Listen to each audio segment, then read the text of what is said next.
আচ্ছা আমরা চলে যাচ্ছি আমাদের থ্রি লাইনে, হ্যাঁ, স্যালারিতে। স্যালারিতে চলে গেলাম থ্রি লাইনে চাপ দিয়ে।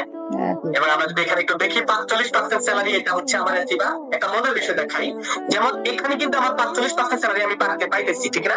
এখানে কামিং সোন, এখানেও কামিং সোন। আমি এখানেও বেতন পাবো, এখানেও বেতন পাবো, এখানেও পাবো, বাট এগুলা স্টেপ বাই স্টেপ লঞ্চ হবে।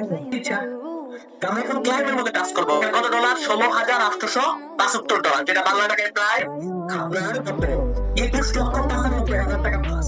ঠিক আছে, আমরা ক্লাইমে কাজ করলাম। এখান থেকে আমাদের বাইনান্স BEP20 ব্লকচেনের মাধ্যমে আমাদের ব্যালেন্সটা ক্লাইম হয়ে গেছে। দেখে আছে কিনা? হ্যাঁ, আলহামদুলিল্লাহ, 0 হয়ে গেছে। দেখছেন, একটু আগে কিন্তু $16,000 ছিল। 16,000 আমাদের ব্যাংকে চলে আসলাম। এবার আমি একটু রিফ্রেশ করবো। আলহামদুলিল্লাহ, $877, টোটালি $16,875 হচ্ছে আমাদের মেইন স্যালারি। আর আগের আমার $2 ছিল। ঠিক আছে, যদি আপনারা একটু বাংলা টাকায় হিসাব করেন তাহলে দেখতে পাবেন যে আসলে কত টাকা এখানে বাংলা টাকায় প্রায় কত 21 লক্ষ টাকা।